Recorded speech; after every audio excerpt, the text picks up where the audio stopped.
Hello, Lauren here. Were you ready for this? Consistent sub-zero temperatures and now snow that will stay for the duration. Got all the tools and summer stuff put away from around the yard? Are all the things that shouldn't freeze in from the cold? Herbicides, pesticides, spray jugs and cans? I just remembered our composting worms in the container in our backyard. Brought them into the basement yesterday. Poor little guys, I think I'll be looking for some more next year. Do you have winter windshield washer in the vehicles? Each fall, even with warnings, it seems I get caught not being totally ready.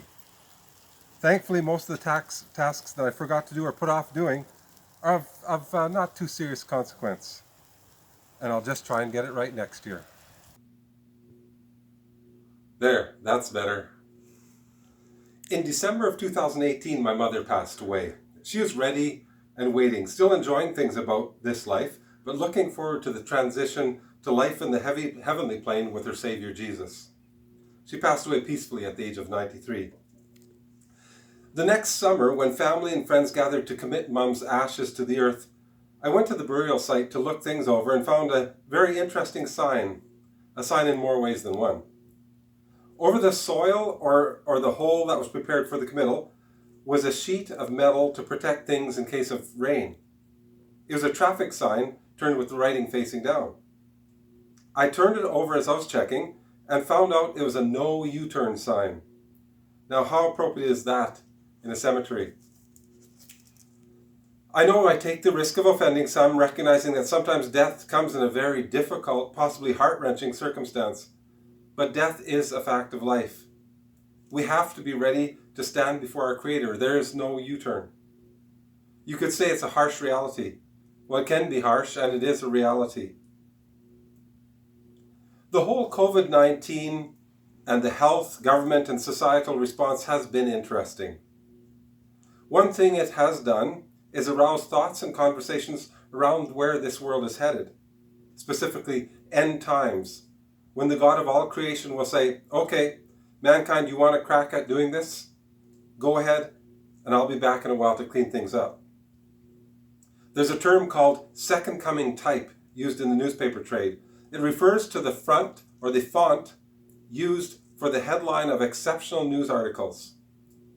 Second coming refers to Jesus coming at God the Father's command to restore and rule his kingdom set up for those who choose to follow him. Now that's a real short, condensed version of the end times. I trust it makes the point, though. And like the sign in the cemetery, once God says it's time, Jesus, let's roll, there's no changing direction. We're justified with Jesus or we're doomed with the devil. I believe end times are coming. I believe Jesus is coming back, first to rescue those that love and follow him, and then to come in victory over evil, putting an end to Satan's influence. I believe with Alfred Brumley, who wrote it, and Jim Reeves, Johnny Cash, and Ricky Skaggs, and many others that sang it. This world is not my home. I'm just a passing through. Another thing associated with end times and the second coming is that the people that believe and talk about them are sometimes considered crazy. The Bible talks about being a fool for Christ. I guess that's what I'll be. And you know what? You may be right. I may be crazy, but it just might be a lunatic you're looking for. Or maybe a lornatic.